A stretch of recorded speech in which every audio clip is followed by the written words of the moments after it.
شرور أنفسنا ومن سيئات أعمالنا من يهده الله فلا مضل له ومن يضلل فلا هادي له وأشهد أن لا إله إلا الله وحده لا شريك له وأشهد أن محمدا عبده ورسوله يا أيها الذين آمنوا اتقوا الله حق تقاته ولا تموتن إلا وأنتم مسلمون يا أيها الناس اتقوا ربكم الذي خلقكم من نفس واحدة وخلق منها زوجها وبث منهما رجالا كثيرا ونساء واتقوا الله الذي تساءلون به والأرحام إن الله كان عليكم رقيبا يا أيها الذين آمنوا اتقوا الله وقولوا قولا سديدا يصلح لكم أعمالكم ويغفر لكم ذنوبكم ومن يطع الله ورسوله فقد فاز فوزا عظيما أما بعد Assalamu alaikum wa rahmatullahi wa barakatuh. J'espère que vous allez tous bien. Et je vous prie de m'excuser parce que je suis tombé un petit peu malade depuis le cours d'hier soir. Du coup, j'ai la voix un petit peu cassée, enrouée. J'espère que vous m'entendrez suffisamment clairement et fort, Inch'Allah. Donc, qui peut nous rappeler, en guise de préambule pour ceux qui auraient raté le cours d'hier, les deux points fondamentaux que nous avons vus et qu'il convient de mettre en pratique lorsqu'on se lance dans l'étude de la science.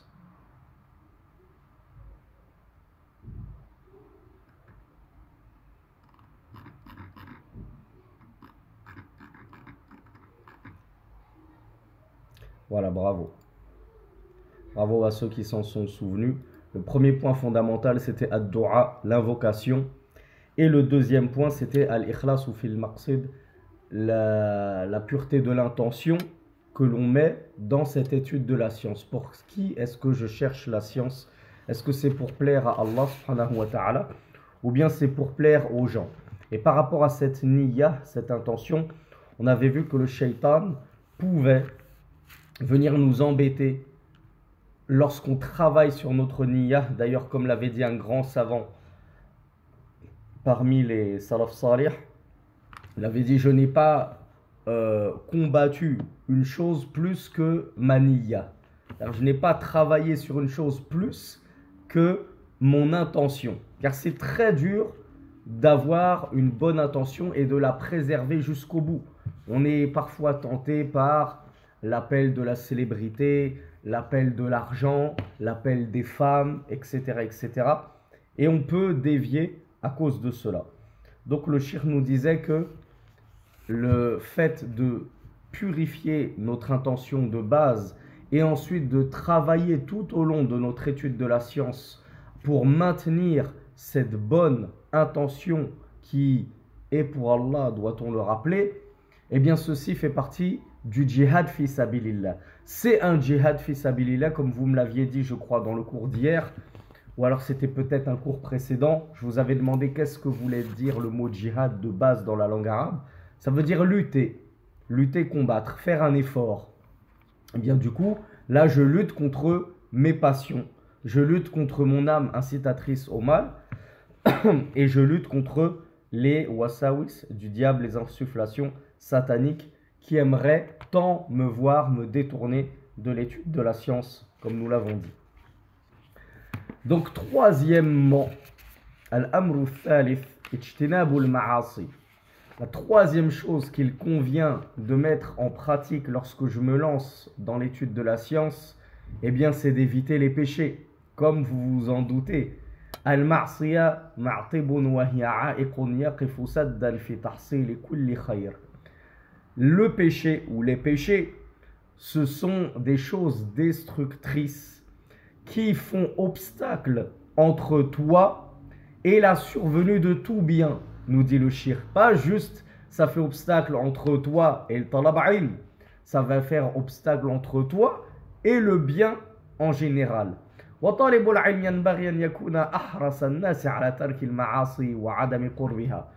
Et si tout musulman il est tenu normalement de s'éloigner des péchés, alors que dire de l'étudiant en sciences? Souvenez-vous de ce qu'on avait dit pour ad-du'a. Les étudiants en sciences, ce sont censés être des modèles. Ce sont censés être ceux qui ont le mieux compris la religion. Et donc, qui la mettent le mieux en pratique. Donc, comment se fait-il que tu es un étudiant en sciences ou que tu veux emprunter le chemin de l'étude de la science et en même temps, tu pratiques nombre de péchés, qu'ils soient petits ou grands. Alors que de base, même sans être étudiant en sciences, on est censé délaisser les péchés. Ibn Mas'ud, radiyallahu anhu, le noble compagnon, avait dit Inni la ahsibu rajula yansa al-ilma bil khati'ati ya'maluha. Ibn Mas'ud, radiyallahu anhu, avait dit j'estime que l'homme oublie la science à cause d'un péché qu'il a commis. Et on avait, je ne sais plus quel savant ancien, qui avait dit que une fois une femme était passée dans la rue, et comme vous vous en doutez, à l'époque les femmes étaient bien couvertes, on ne voyait rien d'elles. La plupart portaient même le niqab, donc on ne voyait même pas leur visage. Et tout ce qu'on pouvait guetter de ces femmes-là, c'était un petit bout de bras, un petit bout de pied, lorsque dans leur démarche, eh bien, elles faisaient un mouvement un peu ample, et du coup, ça remontait un peu le djilbab. Et donc, il avait vu un tout petit bout du pied ou de la jambe ou de la cheville de cette femme. Et il a dit, à cause de cela, eh bien, j'ai oublié de la science. Subhanallah. Que pensez-vous du regard fortuit? Surtout nous les frères, on a tendance à trop oublier que on tape tous les jours sur les sœurs pour qu'elles se couvrent correctement, pour qu'elles mettent le niqab, pour qu'elles mettent le djilbab, etc. Mais nous, est-ce que nous on s'acquitte de nos devoirs envers les femmes et qui est le fait qu'on baisse une partie de nos regards? C'est-à-dire que tout regard qui n'est pas nécessaire, tout regard qui n'est pas dans le besoin, comme lorsque tu as besoin de faire une transaction, eh bien tout autre regard que cela qui n'a aucune justification, il t'est interdit mon frère. Tu n'as pas le droit de regarder une femme étrangère comme ça pour le plaisir ou pour passer le temps comme on le fait malheureusement trop. Et ça justement, ces regards et tout autre péché que cela, eh bien ce sont des causes qui vont nous faire oublier la science comme l'estimait le noble compagnon Ibn Mas'ud radiyallahu anhu.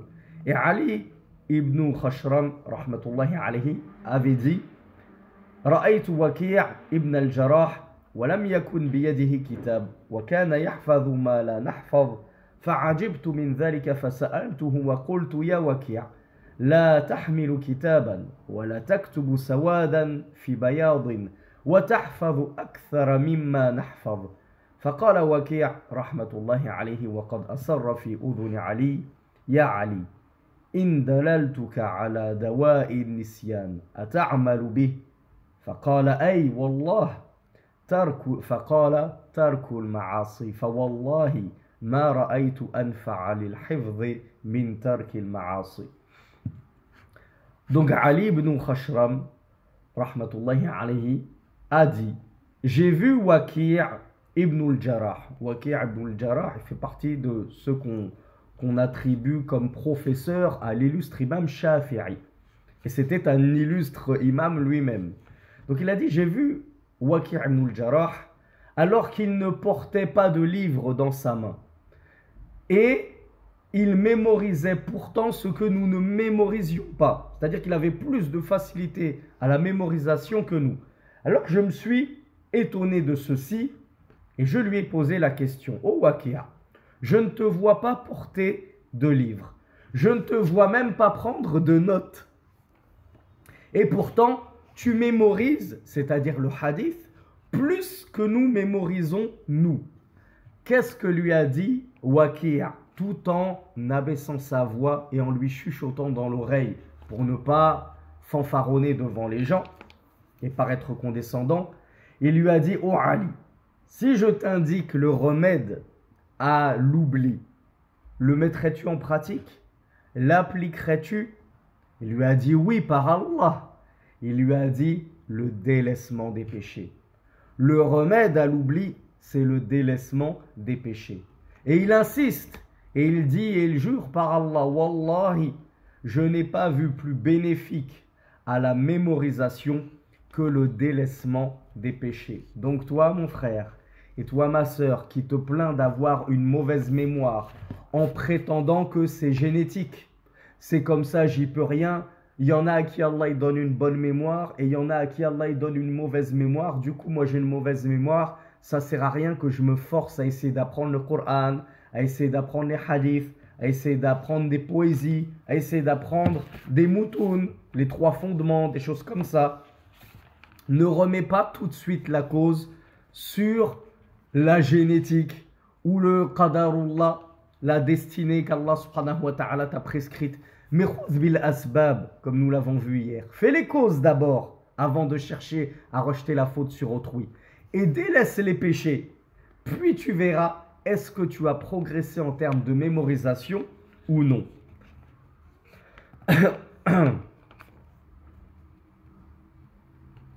ولذا جاء فيما ذكر عن الشافعي رحمة الله عليه أنه قال في شعر له شكوت إلى وكيع سوء حفظي فأرشدني إلى ترك المعاصي وقال اعلم بأن العلم نور ونور الله لا يؤتى لعاصي. Et il y a un vers de poésie très connu de l'imam Ash-Shafi'i rahmatullahi alayhi qui a dit: je me suis plaint auprès de Waki', le même Waki' dont nous avons parlé précédemment. Je me suis plaint auprès de Waki' de la médiocrité de ma mémorisation. Alors il m'a indiqué de délaisser les péchés. Et il dit: sache que la science est une lumière et que la lumière d'Allah n'est pas donnée à un pécheur. Tels sont les vers de l'imam Ash-Shafi'i rahmatullahi alayhi. Donc les 3 premières choses à mettre en pratique de toute urgence, mon frère, ma sœur: l'invocation d'Allah subhanahu wa ta'ala, la purification de son but, de son objectif et de son intention dans l'étude de la science, puis de délaisser les péchés. Ça, c'est des choses sur lesquelles il faut travailler en se regardant dans un miroir. Maintenant, on va voir des choses, entre guillemets, un peu plus simples. Parce que je ne vais pas vous mentir, délaisser les péchés, c'est un combat contre nous-mêmes, comme nous l'avons vu.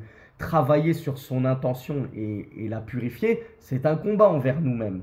Il y a des choses que nous allons voir maintenant dans la suite qui relèvent moins du combat contre l'âme. C'est beaucoup plus apaisant et reposant pour l'esprit. Ça peut même être un délice pour ceux qui aiment la lecture. Le cheikh nous dit al-amru rabi' qira'atu siyari al-ulama, la lecture de la biographie des savants.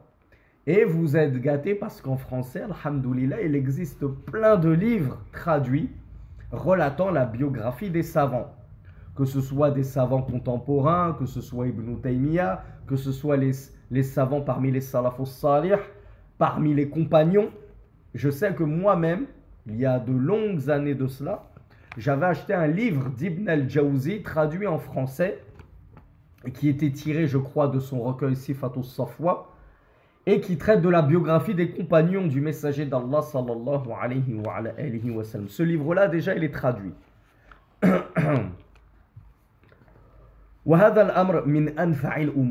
Et le cheikh nous dit que le fait d'étudier la biographie des savants, ça fait partie des choses les plus bénéfiques pour celui qui recherche l'étude de la science.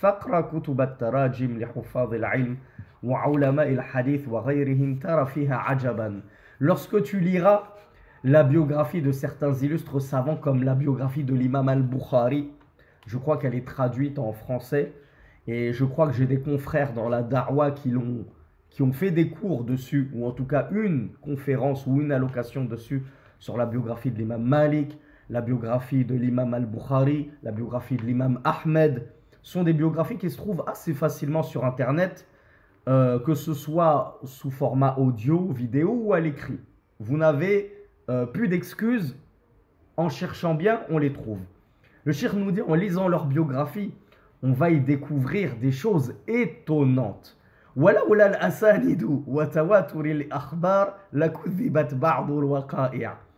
Et si ce n'était les asanides, alors qui nous rappelle ce que c'est que les asanides, pluriel de sanad? C'est un mot important que vous devez connaître.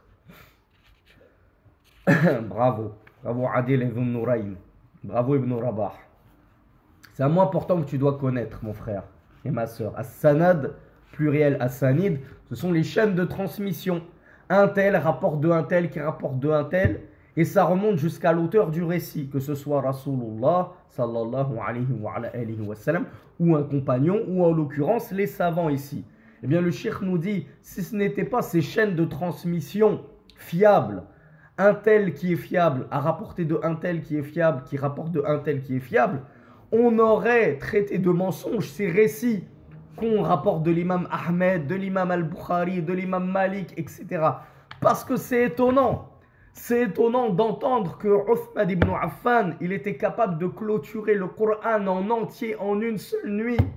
Nous, on se dit, mais même en une semaine, j'arrive pas à le finir, le Coran en entier. Et vous nous dites que tel pieux finissait le Coran tous les 3 jours, un tel le finissait tous les jours, un tel faisait ceci, un tel faisait cela, un tel a appris les Kutubus Sitta. Qu'est-ce qui est voulu par Kutubus Sitta quand on parle des fameux Kutub Sitta?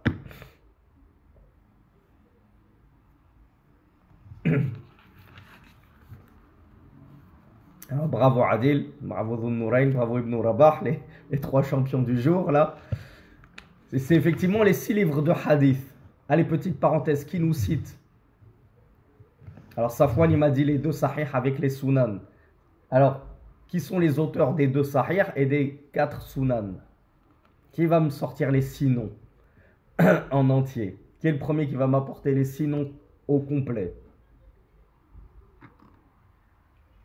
Allez, un petit effort. Il y en a forcément un parmi vous qui connaît les 6 quand même. On suit un séminaire dans l'étude de la science. Si on ne connaît pas les 6 rapporteurs de hadith, on commence mal. Ah, dommage, Muntasir at-Tounoussi, il m'en a apporté 5 sur 10.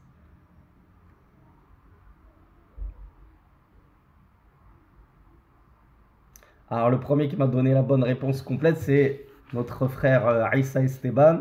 Donc, Bukhari, le livre le plus authentique après le Coran, selon l'unanimité des savants, le livre de religion le plus authentique après le Coran, c'est Sahih Bukhari, compilé par l'imam Al-Bukhari. Ensuite, Sahih Muslim, l'authentique de Muslim. Et ensuite, on a les 4 sunan. Sunan ibn Majah, Sunan Abi Daoud, Sunan At-Tirmidhi, Sunan An-Nasa'i. Ensuite, vous pouvez entendre parler parfois de Kutub Tis'a, parce qu'on rajoute par exemple le Musnad de l'imam Ahmed avec, et d'autres recueils. Donc lorsque on entend tel savant, il avait appris les Kutub Sitta, les Kutub Tis'a, on se dit mais comment ils font pour apprendre tout le Sahih Bukhari, tout Sahih Muslim, toutes les Sunan d'Abi Daoud, etc., jusqu'à la fin. Mais nous, on a du mal à apprendre Arba'in al-Nawawiyya. 42 hadiths, on a du mal à les apprendre. Pour les plus téméraires d'entre nous, on essaye d'apprendre Umdatul Ahkam. Le champion parmi nous, c'est celui qui a appris Bulugh al-Maram. Mais on a des savants qui ont appris des millions de hadiths avec leur chaîne de transmission. Des millions de hasanid. Pas juste le matn, le hadith en lui-même, mais même la chaîne de transmission, ils les connaissent par cœur. Donc en lisant les biographies des savants, on va y découvrir des choses impressionnantes et étonnantes qui vont justement nous motiver à nous aussi chercher la science pour essayer un tant soit peu de leur ressembler à défaut d'atteindre leur niveau.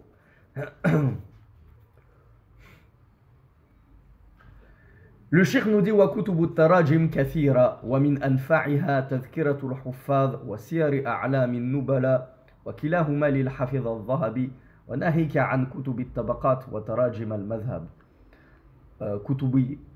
ناهيك عن كتب طبقات تراجم المذهب.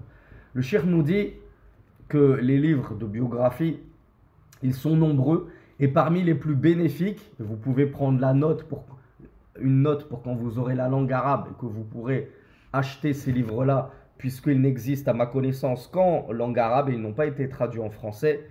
Il y a Tadhkiratul Huffaz de l'imam al-Zahabi, et qui dresse la biographie des grands mémorisateurs de hadith.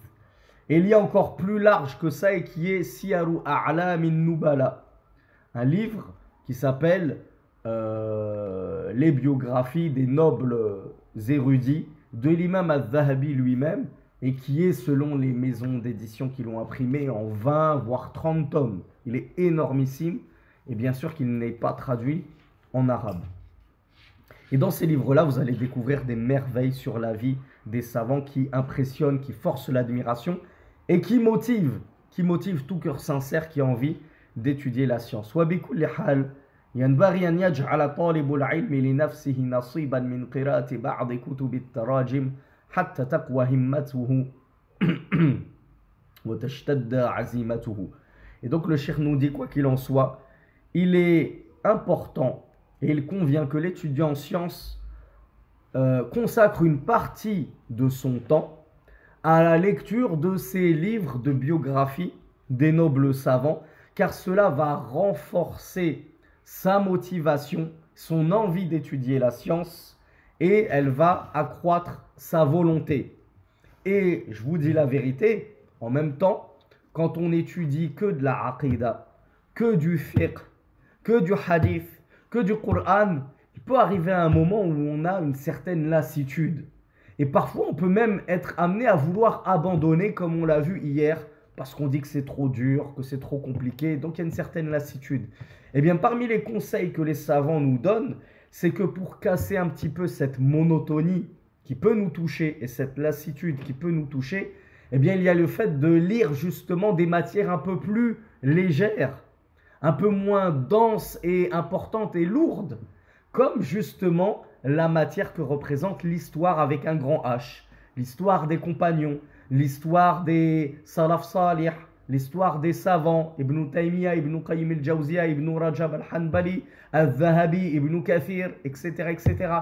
L'histoire des prophètes, et à commencer par notre prophète Muhammad, sallallahu alayhi wa alihi wa sallam. Et vous allez voir que, en étudiant ça, sans vous rendre compte, vous allez étudier de la science. Vous êtes dans l'étude de la science en vous divertissant, entre guillemets, avec ces ouvrages légers qui vous permettent de respirer, de souffler un petit peu entre deux ouvrages de aqidah ou deux ouvrages de fiqh, deux ouvrages de hadith.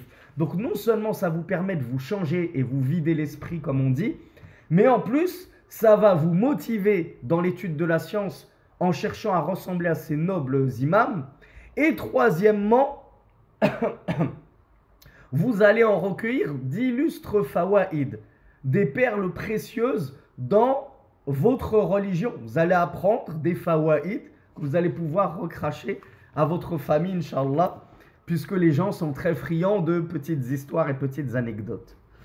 Cinquième point, et c'est un point qui ressemble beaucoup au quatrième point, قراءة بعض كتب آداب طالب العلم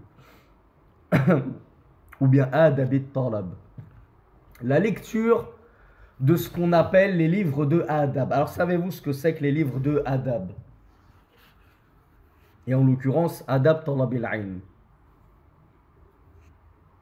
Bravo Julie, bravo Ibn F, bravo Ibn Rabah, bravo Ilyes. Bon, je vois que vous savez tous ce que c'est que l'adab. Ta'addab ya walad. Vous n'avez jamais entendu cette parole, ta'addab ya walad? Éduque-toi ô enfant. Fais preuve de bon comportement. Fais preuve de bonnes mœurs. Al-adab, c'est justement le bon comportement, les bonnes mœurs. Et qui est le plus besogneux de s'orner, de se parer des bons comportements, si ce n'est l'étudiant en sciences, et le savant, et l'enseignant, et le professeur. Pardonnez-moi, j'ai un petit hoquet qui vient me chatouiller la gorge. Donc cinquièmement, lire des livres de bon comportement de l'étudiant en sciences, eh bien ça fait partie des bonnes choses qu'il convient de mettre en pratique dans ma petite routine hebdomadaire de la semaine. Lorsque j'ai un petit moment de libre, au lieu de perdre ce temps, comme nous allons voir dans un point suivant, je ne vais pas trop vous spoiler sur la perte de temps, c'est catastrophique et destructeur la perte de temps, eh bien au lieu de me dire « Ah, j'ai 3 heures à tuer, je vais me faire une série sur Netflix, je vais me faire un petit tournoi sur FIFA 2038, je vais me faire ceci et cela pour tuer le temps, eh bien, tue le temps, entre guillemets, intelligemment, en lisant des livres de biographie de savants ou en lisant des livres sur les bonnes conduites. La parure de l'étudiant en sciences, comment se parer des bonnes mœurs. Et il existe des livres très judicieux à étudier dans l'étude des bonnes mœurs relatives à l'étudiant en sciences et à l'étude de la science. Qui d'entre vous peut m'en citer un qui, à ma connaissance, est traduit en français? Je vais vous aider, il a été compilé par Cheikh Bakr Abu Zayd. Alors, bravo Ibn Rabah. Comment il s'appelle du coup? Alors il y a Ibn Rabah qui m'a apporté la bonne réponse.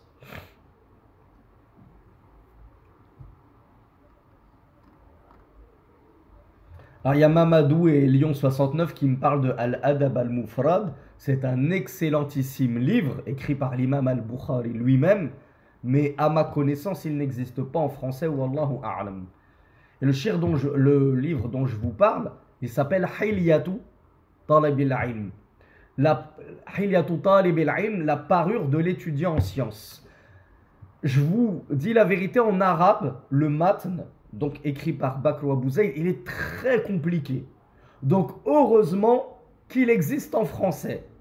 Cependant, il y a une explication de ce livre donné par Ibn Uthaymin rahmatullahi alayhi, mais à ma connaissance, son explication n'est pas en français et elle permet de simplifier un petit peu le livre en arabe. Parce que le Cheikh Bakr Abu Zayd, sachez-le, c'était un savant un petit peu comme Cheikh Raslan, même plus que Cheikh Raslan, bien plus que Cheikh Raslan, qui avait un très haut niveau dans la langue arabe. Et du coup, quand il s'exprimait, ne s'exprimait pas d'une manière simple comme Cheikh al-Ruhaili, comme Cheikh Abdurrazaq al-Badr, mais il s'exprimait avec un vocabulaire élaboré, sophistiqué, qui, je l'avoue, ne facilite pas la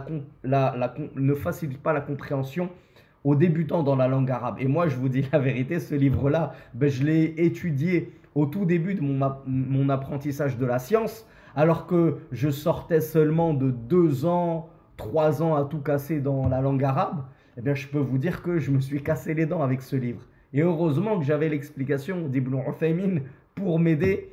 Et je peux vous dire que les allers-retours avec mon gros dictionnaire Abdul Nour, je le faisais chaque minute. Chaque minute, j'allais à mon dictionnaire pour voir qu'est-ce que ça voulait dire ce mot-là. Mais c'est bien aussi de faire l'effort, de faire plein d'allers-retours avec les dictionnaires. Alhamdoulilah, vous n'avez pas vécu à cette vieille époque dans laquelle j'ai vécu, où on n'avait pas tout sur internet et des dictionnaires online, etc. Maintenant, tu as juste à sortir ton portable, tu mets OK Google, tu dis définition de tel mot en français et tu as ta réponse tout de suite. Nous, on étant obligés de chercher, de tourner les pages du dictionnaire pendant des minutes entières. Vous savez ce que c'est qu'un dictionnaire ou pas?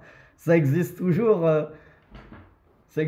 les dictionnaires en 2023 où ça fait partie des antiquités. Donc tout ça pour vous dire que ce livre, Hilyatu Talib al-Ilm, la parure de l'étudiant en sciences qui existe en français, il est très bénéfique. On a l'Adab al-Mufrad, effectivement, qui a été expliqué par Cheikh Zayd al-Madkhali, qui est expliqué par Cheikh Raslan, et qui est aussi très profitable, mais qui n'existe pas en français à ma connaissance. Et du coup, ce sont des livres qui cassent, comme on l'a dit, la monotonie et la fatigue de l'étude de la science, qui permettent de prendre des fawaïd, de prendre des informations importantes, de prendre de la religion, d'étudier la religion de manière ludique et divertissante. Et en même temps, ça nous permet d'améliorer notre comportement au quotidien. Puisque le talib ilm, c'est pas juste quelqu'un qui a un très bon comportement lorsqu'il a un livre dans les mains ou lorsqu'il a un professeur en face de lui. Le talib ilm, c'est censé être la crème de la crème. Donc c'est censé être un modèle pour les gens qui prennent exemple sur lui dans la vie de tous les jours.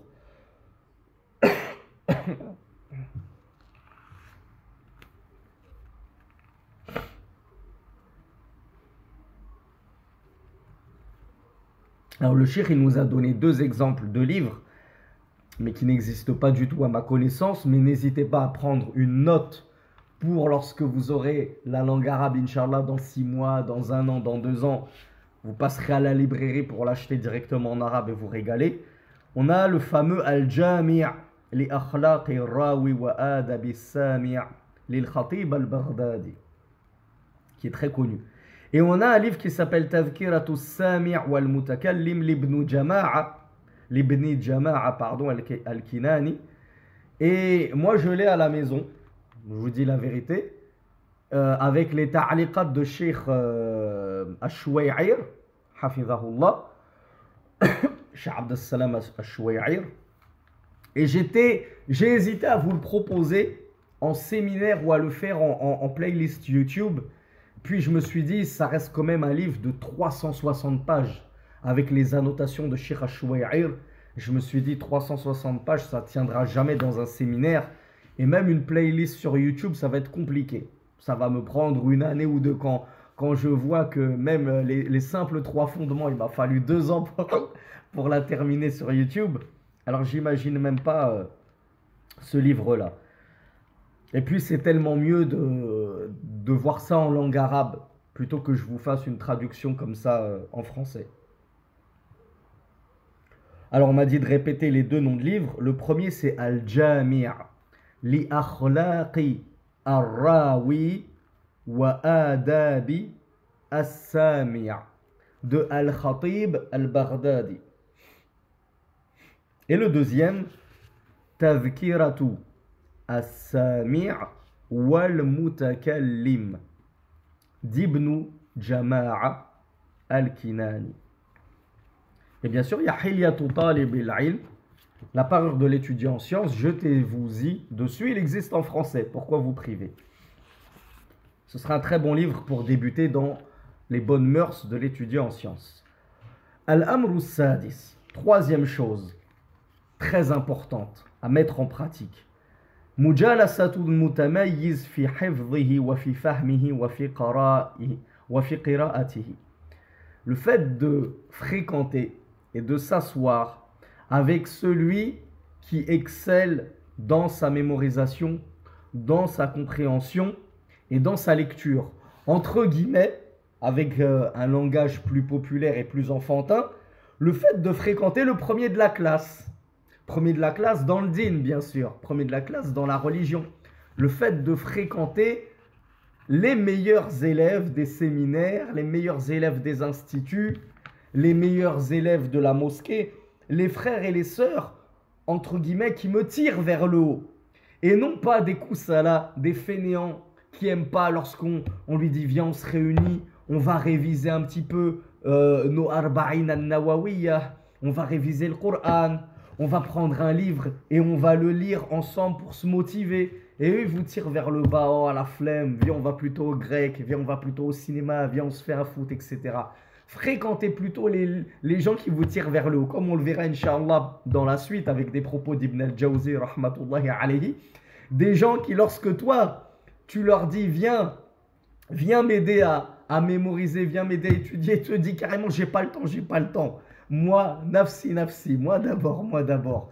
Des gens qui se sont jetés à corps perdu dans l'étude de la science. Et bien de la même façon, comme quand on était à l'école, au collège, au lycée, en primaire, et que lorsqu'on fréquentait le premier de la classe, eh bien il nous tirait vers le haut et on finissait par avoir nous-mêmes de bonnes notes par effet d'émulation.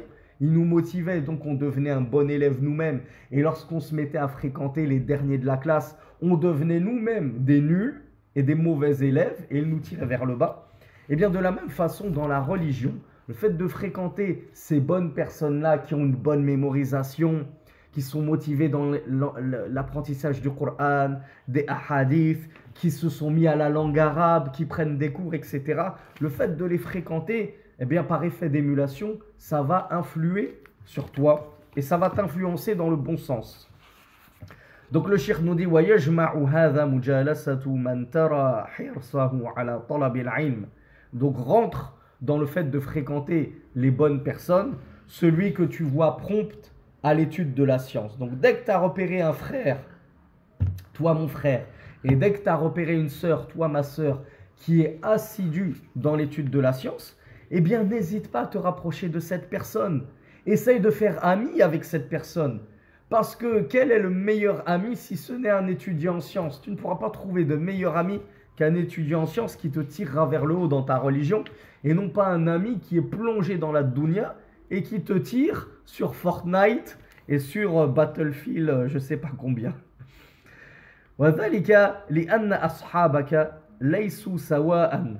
Et ceci car tes compagnons, tes camarades ne sont pas semblables, c'est-à-dire ils ne sont pas au même niveau.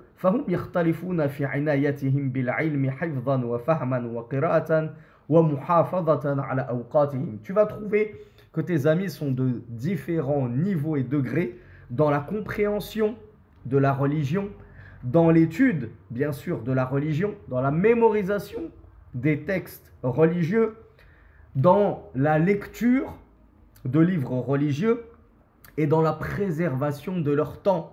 Comme je l'ai dit, on a des copains qui nous disent « Moi, j'ai pas le temps, j'ai même pas le temps pour toi, j'ai pas le temps d'aller jouer au foot avec vous, j'ai pas le temps d'aller au cinéma, j'ai même pas le temps d'aller au grec, j'ai mon programme à suivre. » Et tu en as qui tuent leur temps fil batil dans ce qui n'est pas convenable.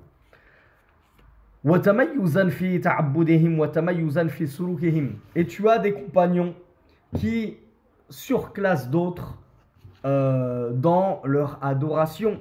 Depuis tout à l'heure, on parle de talab'in, mais le talib'in, l'étudiant en sciences, n'est-il pas censé être aussi le plus dévot des gens? Vous savez ce que ça veut dire un dévot? Un dévot, ça veut dire un grand adorateur, un grand pieux qui adore beaucoup Allah subhanahu wa ta'ala.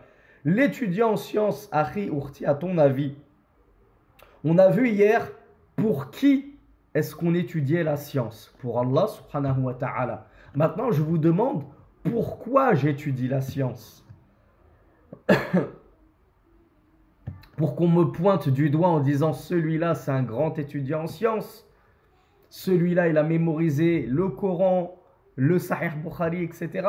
Alors comme on l'a vu hier, j'apprends la science pour enlever l'ignorance de moi-même. Et qu'est-ce que ça veut dire enlever l'ignorance de moi-même? Ça veut dire ensuite mettre en pratique ma science.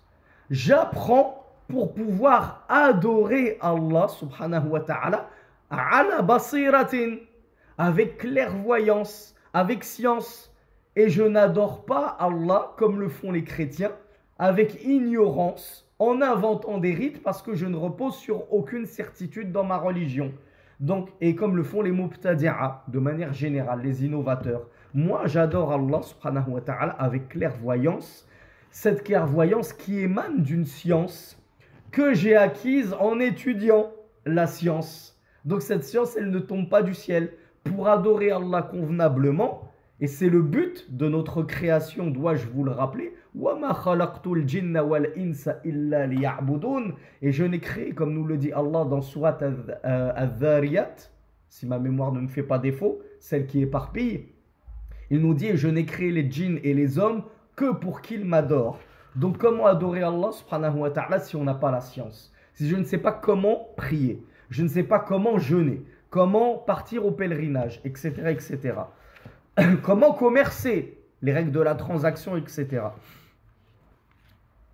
Donc vous verrez que il y en a parmi vos camarades qui sont plus dévots que d'autres. Et c'est ceux-là vers qui tu dois te rapprocher, afin qu'ils te tirent vers le haut et qu'ils te poussent toi-même à prier un peu la nuit, à jeûner le lundi, le jeudi, les 3 jours de lune, de pleine lune, etc. etc. فاحرص على أن تلازم من تشعر أو من تشعر أنك تستفيد منه علما وخلقا وزيادة في همتك. Donc le shir nous dit, empresse-toi donc de comment on appelle ça, le mulazama, de te coller à, de ne pas quitter. Est-ce que vous avez un synonyme à me donner? J'ai oublié le terme. Le fait de se coller à quelqu'un, ne pas le quitter. Il y a un mot tout simple, mais il m'est sorti de l'esprit. S'accrocher. Frère. Ouais. Côtoyer, s'attacher. Voilà, on va dire s'attacher à. Tâche de t'attacher à cette personne que tu vois être une personne dévot, qui a de la science, qui a du comportement et qui va amplifier ta motivation dans l'étude de la science. Septièmement, Mujahadatu nafs wa adamul ya's. On l'a étudié un tout petit peu dans le cours d'hier. Et là, on va l'étudier dans un cours dédié ou dans un sous-chapitre dédié. Le fait de combattre son âme et de ne pas désespérer, de ne pas se lasser, de ne pas baisser les bras. Le shir nous dit yastalzimu, ou plutôt yastaslimu ba'dul mubtadi'in fi talabi fi awwali marahilihi. Il y a malheureusement certains étudiants en sciences, comme on l'a dit hier, qui vont baisser les bras et abandonner dès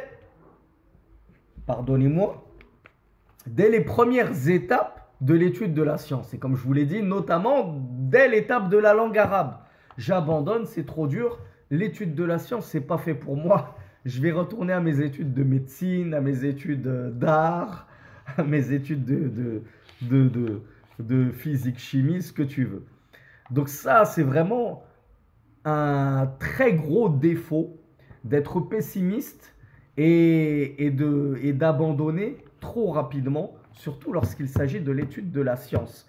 Parce que la science numéro 1, mon frère, ma soeur, si tu ne le savais pas, sache-le, la science la plus importante qui soit de toutes les sciences, c'est ilm sharia, ilm islam, ilm kitab wa sunnah. C'est la science de la religion, la science du Coran et de la sunna.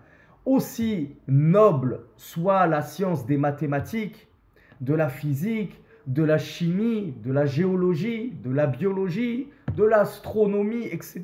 Ce sont de belles sciences qui, lorsqu'on les étudie avec un cœur pur et une bonne niya, nous poussent à nous rapprocher d'Allah subhanahu wa ta'ala, comme on l'a étudié dans un séminaire précédent sur le fait de méditer les signes d'Allah partout autour de nous. Et comme certains d'entre vous le savent, moi j'ai fait des études de médecine et je vous ai dit que dès la première année de médecine, ça n'a fait que amplifier ma certitude en mon Créateur subhanahu wa ta'ala.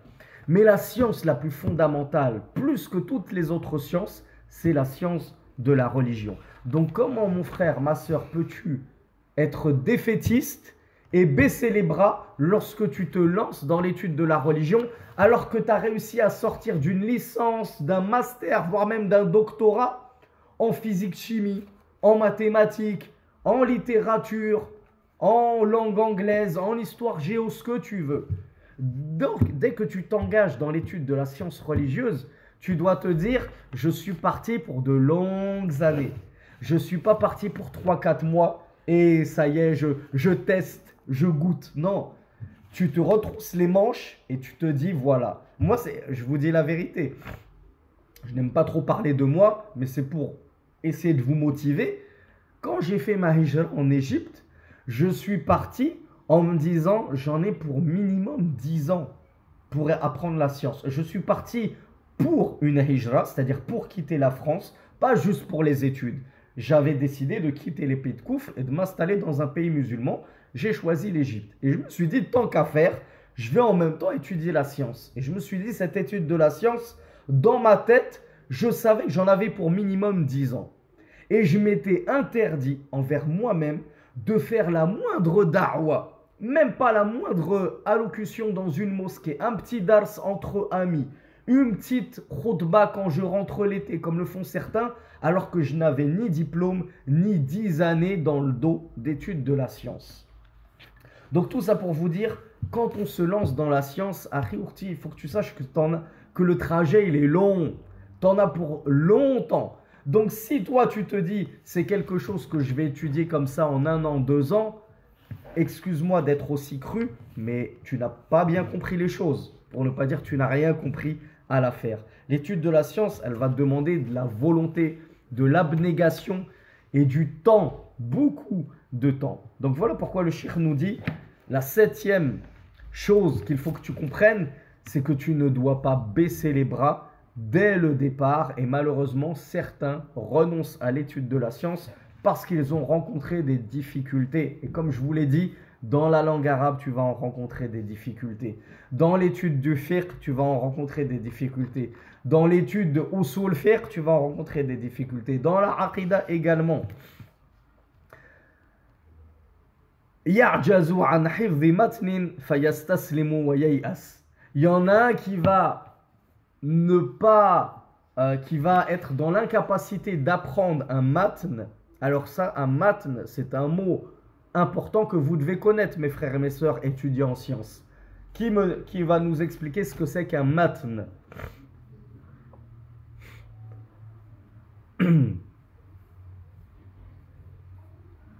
Ah bravo, vous êtes nombreux à le savoir, alhamdoulilah, c'est rassurant. Un matn, c'est un petit épître. C'est-à-dire c'est un petit ouvrage de base qui te donne les fondamentaux et qui normalement requiert une explication qui va venir agrémenter ce matn en fawaïd, en compréhension, en adilla, en preuve. Donc on a des moutouns dans le fiqh, bien entendu, qui sont dépourvus de toute preuve et qui vont nécessiter un sharh, une explication d'un savant qui va t'apporter les preuves et qui va t'expliquer pourquoi tu as le droit de faire tes ablutions avec tel type d'eau et pas tel type d'eau. Ça ne va pas forcément être expliqué de manière, comment on appelle ça, détaillée dans le matn. Mais tu as des moutouns dans la langue arabe. Tu as comme Al-Ajurumiyya, j'espère que vous apprendrez, vous, au moins vous étudierez. Vous avez des moutouns dans la Aqida, Thalathat al-Usul, Al-Qawa'id al-Arba'a, Al-Usul al-Sitta, Kitab Tawhid, etc., etc. Tu as des moutouns dans Ilm al-Hadith, dans Mustalah al-Hadith, comme Al-Bayqouniyya. Tu as des moutouns dans Usul Fiqh. Tu as des moutouns même dans les Fara'id, dans les sciences de l'héritage. Il y a beaucoup de moutouns. C'est ça un matn. Eh bien, le cheikh nous dit, l'étudiant en sciences, c'est vrai que de base, on est censé, notamment quand on est jeune, apprendre au moins un matn dans chaque matière. Les savants nous disent, si tu peux apprendre un matn dans chaque matière, c'est la base. Essaye dans la langue arabe. Alors, Aïcha me demande que veut dire moutoun. Moutoun, c'est le pluriel de matn. Donc, un matn, un épître, des moutouns, des épîtres. Essaye d'apprendre au moins un matn dans chaque matière. Essaye d'apprendre dans la langue arabe al-ajurumiyya, dans la grammaire arabe. Essaye dans le hadith. Alors, c'est vous qui allez me donner. Vous allez me faciliter la tâche parce que là, mon mal de gorge, j'en peux plus. Je parle, je me fatigue, je vais être capoute. Alors, on va commencer par le plus important, al-aqida. Donnez-moi un matn qui serait bien d'apprendre dans al-aqida. Alors effectivement, les trois fondements, celui qui arrive à l'apprendre dans la aqida, c'est magnifique. Si en plus tu peux rajouter Kitab Tawhid, alors moi je vous ai dit, les savants ils ont dit la base c'est d'essayer d'apprendre un matn dans chaque matière. Si toi tu es quelqu'un qu'Allah subhanahu wa ta'ala, dont Allah subhanahu wa ta'ala a facilité la mémorisation, et que déjà tout petit à l'époque, tu étais le premier de la classe en mémorisation de poèmes et d'études de textes, etc. Si tu te sens la force et la possibilité, la capacité d'apprendre plusieurs moutouns dans une même matière, j'ai envie de te dire pourquoi te priver. Mais n'oublie pas d'apprendre le Coran et les hadiths à côté. Faut pas te dire c'est soit les moutouns, soit le Coran et les hadiths. Parce que de base, comme nous l'ont expliqué les savants, c'est que c'est le Coran qu'on apprend et les hadiths. Maintenant, il y en a qui arrivent à faire les deux en même temps. Alors vas-y, si tu arrives à faire les deux en même temps, et tu apprends par cœur Thalathat al-Usul, Al-Qawa'id al-Arba'a, Kitab Tawhid. Tu peux même apprendre par cœur Usul al-Sunnah de l'imam Ahmed. Il est magnifique ce matn, il est extraordinaire. Maintenant, on a vu la Aqida. Qu'est-ce que je peux apprendre dans le fiqh par exemple?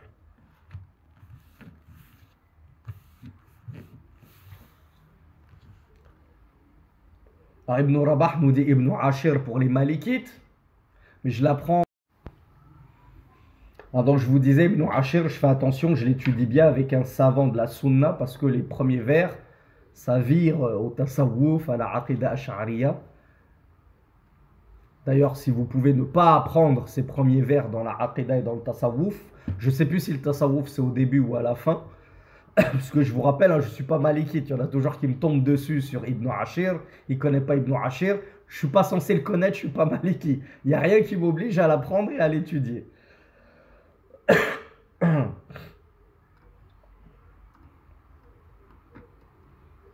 Loulès me dit les 40 Nawawiya, c'est pas du fiqh, les 40 Nawawiya. Il y a une personne qui m'avait parlé de Umdatul Ahkam, Ayoub, c'est pas du fiqh, Umdatul Ahkam. C'est ce qu'on appelle Ahadithul Ahkam. C'est des hadiths qui portent sur le fiqh, mais c'est pas vraiment la matière fiqh telle qu'on la connaît.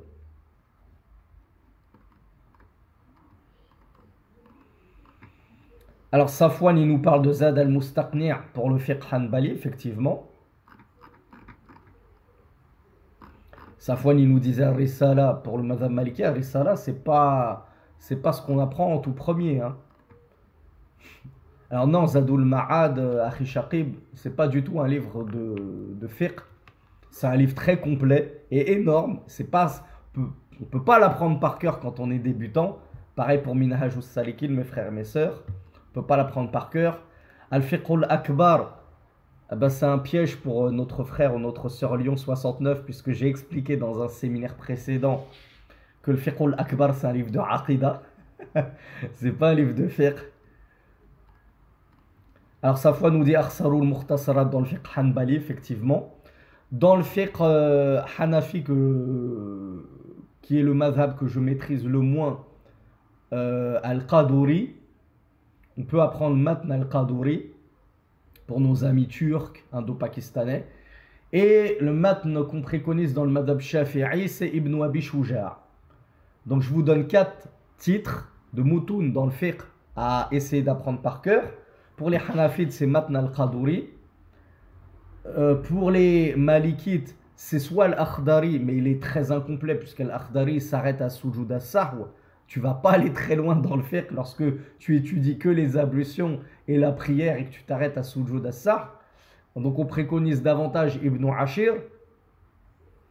Et Ibn Ashir, si je me souviens bien, il ne traite que des 5 ibadat. Donc même celui-là, il est incomplet si ma mémoire est bonne. Dans le fiqh Shafi'i, Matn Ibn Abi Shuja' qui est complet. Et dans le fiqh Hanbali, Zad al-Mustaqni' ou bien Umdatul Fiqh de l'imam Ibn Qudama al-Maqdisi. Ou bien Akhsarul Mukhtasarat. Donc on a vu Aqidah, on a vu Fiqh. Qu'est-ce que j'apprends dans le hadith?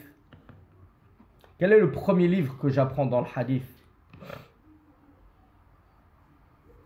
Alors bravo, les fameux 40 Nawawiya. Comme me le dit le frère, je crois que c'était Safwan qui nous disait ça. Si je peux, non c'était Angel qui nous disait les 50 Rajabiya. Je vous ai déjà parlé des 50 Rajabiya. L'imam Ibn Rajab al-Hanbali a rajouté 8 hadiths de plus sur les 40 Nawawiya qui sont en réalité au nombre de 42. Donc 42 plus 8, ça fait 50. Si tu apprends ces 50 hadiths, la vie est belle. Tu reviendras me remercier en me disant heureusement qu'on t'a écouté et qu'on les a appris par cœur ces hadiths. On les recrache à toutes les sauces. Dans toute situation, je sors ce hadith parce qu'il s'y prête et il convient à la situation. Ils sont incroyables ce hadith-là. Riyad Salihin, c'est pas du tout un livre à apprendre par cœur pour les débutants, mes frères et mes sœurs. Il est bien trop complet, il fait plus de 400 pages. Et dans ce qu'on appelle Mustalahul Hadith, la terminologie du hadith, je peux apprendre, comme je vous l'ai dit, Al-Bayquniya. Et dans la langue arabe, qui sait ce qu'on apprend dans la langue arabe en tout premier?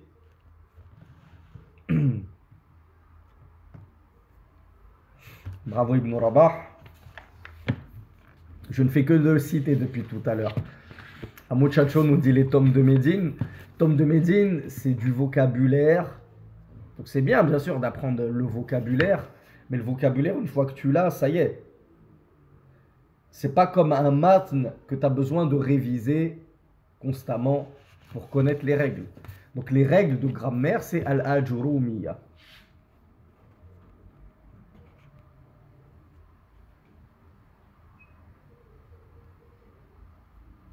Donc on passe à la suite du livre, Inch'Allah. Donc le cheikh nous disait, il y en a qui lorsqu'ils baissent les bras parce qu'ils n'arrivent pas à mémoriser un matn, eh bien ils désespèrent et ils abandonnent. Ils abandonnent tout leur talab'im, toute leur étude de la science parce qu'ils ont bloqué, ils ont buté sur un matn. Ben akhi, ukhti, Si tu n'arrives pas à apprendre ce matn par cœur, eh bien, c'est pas grave. On va pas mourir. Ne l'apprends pas par cœur si tu as des difficultés. Au moins, à votre avis, quel est le minimum syndical à faire lorsque j'arrive pas à apprendre un matn par cœur, comme Ajrumiya, An-Nawawiya. Bravo Angel qui m'a apporté la réponse que j'attendais. Voilà, Yassine et Safwan aussi. Bravo Adil, bravo Ardo. Bon, vous êtes nombreux à avoir compris ce qu'il fallait faire. Le minimum syndical, ben, c'est au moins de l'étudier, de le comprendre. Je prends l'explication d'un savant, que ce soit en format livre, en format audio, carrément m'asseoir devant le savant, c'est la crème de la crème et la Rolls-Royce, c'est la base des bases. Et j'étudie ce livre avec ce savant-là.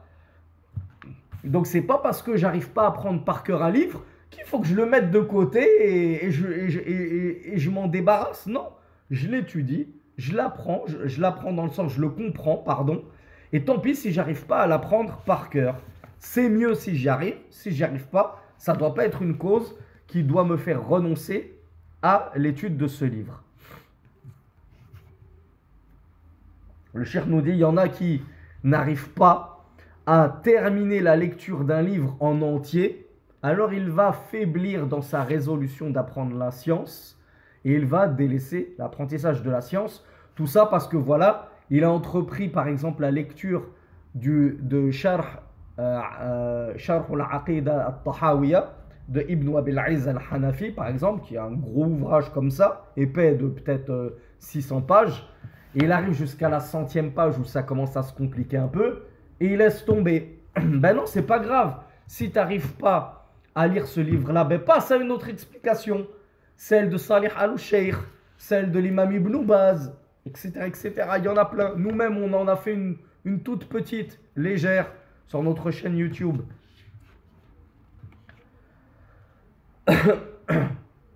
ولا شك أن هذا مما ينبغي أن يكون في طالب العلم فعليك أن تجاهد نفسك. Donc le cheikh nous dit, il est donc indispensable que l'étudiant en sciences, ce soit quelqu'un qui combatte régulièrement son âme, qui l'endurcisse, qui fasse preuve de résolution dans son étude de la science. وَالَّذِينَ جَاهَدُوا فِينَا لَنَهْدِيَنَّهُمْ سُبُلَنَا. Et Allah subhanahu wa ta'ala, il nous dit dans Surat Al-Ankabut, l'araignée, verset 69, et ceux qui luttent, c'est-à-dire pour notre cause, nous les guiderons dans nos chemins. Donc Allah subhanahu wa ta'ala nous explique un petit peu dans le Coran ce qu'on a vu dans un hadith d'hier, où le messager d'Allah sallallahu alayhi wa sallam avait dit Man salaka tariqan yaltamisu fihi ilman sahhalallahu bihi tariqan ila al-jannah. Quiconque emprunte un chemin dans lequel il recherche la science, Allah lui facilitera un chemin vers le paradis. وَإِذَا عَلِمَ اللَّهُ سُبْحَانَهُ وَتَعَالَى أَنَّكَ تُجَاهِدُ نَفْسَكَ لِلصَّبْرِ وَالْمُصَابَرَةِ فَأَبْشِرْ مِنَ اللَّهِ بِمَا يَسُرُّكَ. Et le cheikh nous dit, si Allah sait et il voit que tu luttes, que tu combats ta propre âme pour l'amener à la patience et l'endurance dans ce long chemin qu'est l'étude de la science, eh bien réjouis-toi de la promesse d'Allah subhanahu wa ta'ala. Tu récolteras bientôt les fruits bien mûrs de ta patience et de ta résolution. Et tu verras que tu finiras par devenir, Inch'Allah, un étudiant en sciences comme tu l'as tant souhaité. Le messager d'Allah sallallahu alayhi wa sallam avait dit « Afdalul jihad an yujahida ar-rajulu nafsahu wa hawahu » dans un hadith qui est rapporté dans Sahih al-Jami' as-Saghir, numéro 1099, le prophète a dit le meilleur des djihad, donc c'est-à-dire le meilleur des combats, la meilleure des luttes, c'est que l'homme combatte. Alors, à votre avis, quel est le meilleur djihad? C'est vous qui allez me terminer le hadith.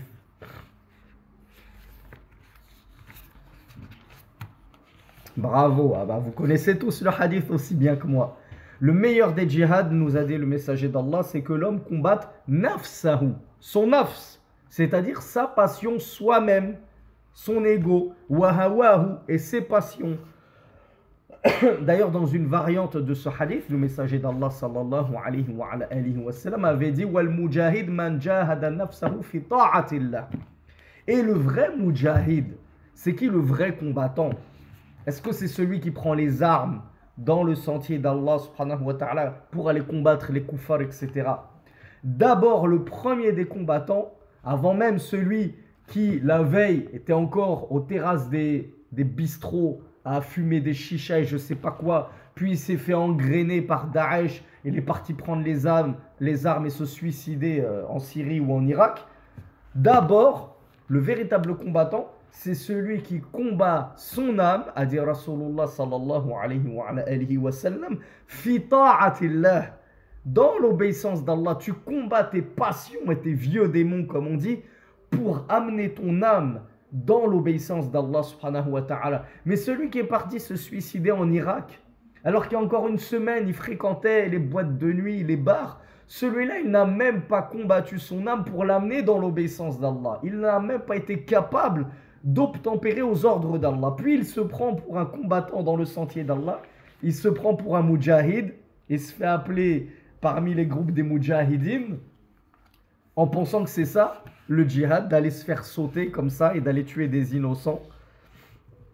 Le messager d'Allah a également dit, alors est-ce que je vous ai lu? Oui, je vous ai donné la source. Le messager d'Allah sallallahu alayhi wa sallam avait dit, innamal ilmu bit-ta'allumi wa innamal hilmu bit-tahallumi wa man yataharra al-khayra yu'tah wa man yatawaqqa ash-sharra yuqah. Dans un hadith classifié comme étant correct par Sheikh Al-Albani dans Sahih Al-Jami' As-Saghir, numéro 2328, le prophète sallallahu alayhi wa sallam a dit: la science ne s'obtient qu'avec at-ta'allum. C'est quoi, mes frères, mes sœurs, at-ta'allum? Ta'allama yata'allum. Ta'allama yata'allamu, pardon, ta'alluman. L'apprentissage. Donc la science ne s'acquiert qu'avec l'apprentissage. Tu veux avoir de la science, tu veux avoir du savoir, tu veux connaître les choses, apprends. Apprends, comme on l'a dit, ça tombe pas du ciel. Tu dois faire des efforts. Tu dois combattre ton âme. Tu dois lire des livres. Tu dois écouter des cassettes, enfin des MP3 ou je sais plus ce que vous avez, des audios sur YouTube, etc., etc. Tu dois aller visiter les savants. Et on poursuit le hadith. Et la douceur ne s'obtient qu'en faisant preuve de douceur, en travaillant là-dessus, en la mettant en pratique, cette douceur. Et quiconque cherche le bien, il lui sera donné. Et quiconque se préserve du mal, il en sera préservé. Donc on voit que lorsqu'on veut une chose, eh bien il faut faire les causes et essayer de la mettre en pratique, cette chose-là. Alors, est-ce que vous me laissez 5 minutes pour terminer brièvement le point numéro 7? Donc numéro 2328 de Sahih Al-Jami' As-Saghir, pour la source. Alors je termine 5 minutes, je m'excuse pour ceux pour qui c'est long. يقول أبو هلال العسكري رحمة الله عليه: وكان الحفظ يتعذر علي حين ابتدأت أرومه ثم عودته نفسي إلى أن حفظت قصيدة رؤبة في ليلة وهي قريب من 200 بيت. L'imam Abu Hilal al-Askari disait: la mémorisation m'était difficile au début de mon apprentissage. Puis, je me suis habitué à mémoriser. Je me suis forcé à mémoriser. Je me suis fait violence sur moi-même jusqu'à ce que je sois parvenu à apprendre une poésie de 200 vers en une seule nuit. Donc, c'était une personne qui avait du mal à mémoriser. Mais à force de combattre son âme et d'apprendre et de travailler sa mémoire, comme vous le disent même les médecins koufars, les docteurs occidentaux, pardon, le cerveau, c'est un muscle. C'est-à-dire que en le travaillant, ton cerveau, ta cervelle, tu vas la développer. Mais si tu ne fais jamais d'effort pour apprendre par cœur les choses, mais forcément tu vas avoir une mauvaise mémoire. Donc, bien sûr, il y a des petits remèdes dans Tib Nabawi.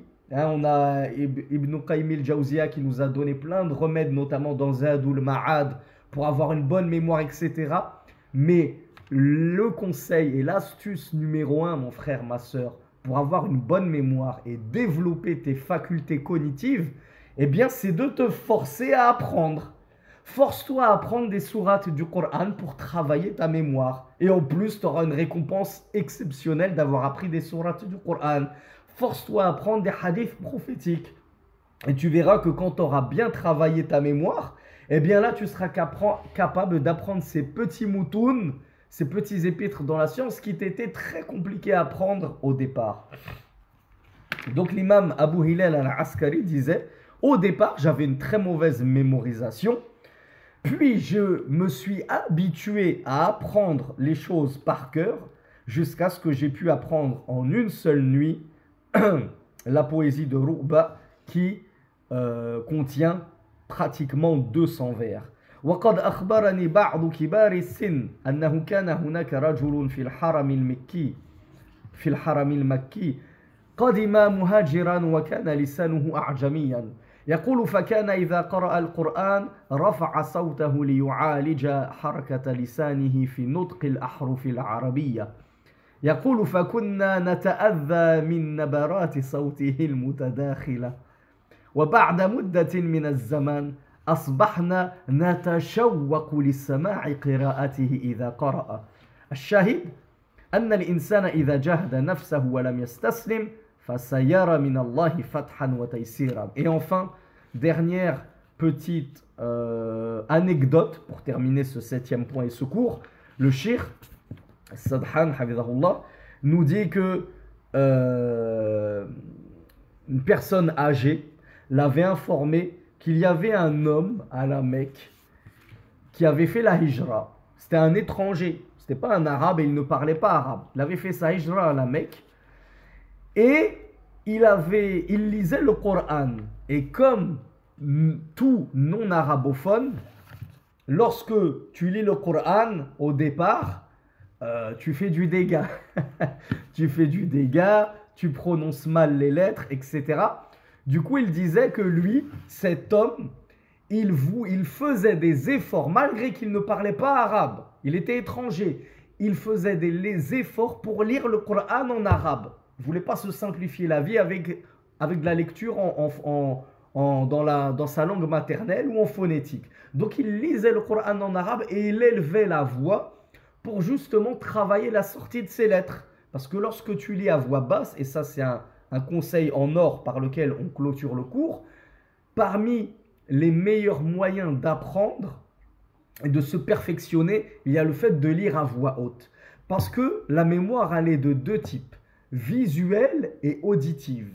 Et le meilleur moyen d'apprendre la science en général, le Coran et les hadiths de manière toute particulière, c'est de les lire avec tes yeux et à voix haute pour t'entendre. Comme ça, le verset et le hadith, je l'ai appris avec mes yeux et je l'ai appris avec mes oreilles et je l'ai appris avec ma langue. Avec 3 organes. Alors que si tu te contentes de lire le Coran sans le prononcer avec ta langue, tu ne fais ni travailler tes oreilles ni ta langue. Donc, le meilleur moyen d'apprendre, c'est de lire à voix haute. Et c'est exactement ce qu'il faisait, cette personne. Donc, il lisait à voix haute le Coran pour progresser justement et l'apprendre. Et il disait tout son entourage. Miskin. Son entourage en pâtissait. Les gens en souffraient de l'entendre déformer comme ça le Coran avec son accent étranger. Mais à force de lire le Coran, de travailler sur lui-même, à force d'abnégation, de volonté, d'endurance et de patience, il a fini par réciter le Coran d'une façon tellement mélodieuse que ceux même qui réprouvaient sa lecture et qui ne supportaient pas sa lecture en venaient à demander sa lecture et sa lecture à cette personne leur manquait.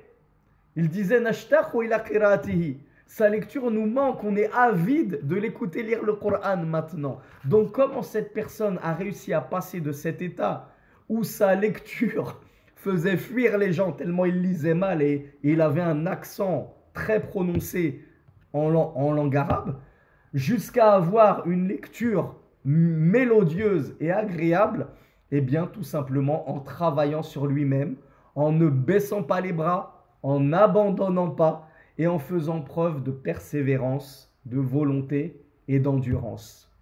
Je demande à Allah subhanahu wa ta'ala qu'il nous accorde justement une volonté de faire et de l'endurance et de la persévérance dans notre apprentissage de la science. Hada wallahu a'lam wa sallallahu ala nabina Muhammad subhanaka Allahumma wa bihamdik ashhadu an la ilaha illa ant astaghfiruka wa atubu ilayk wassalamu alaykum wa rahmatullahi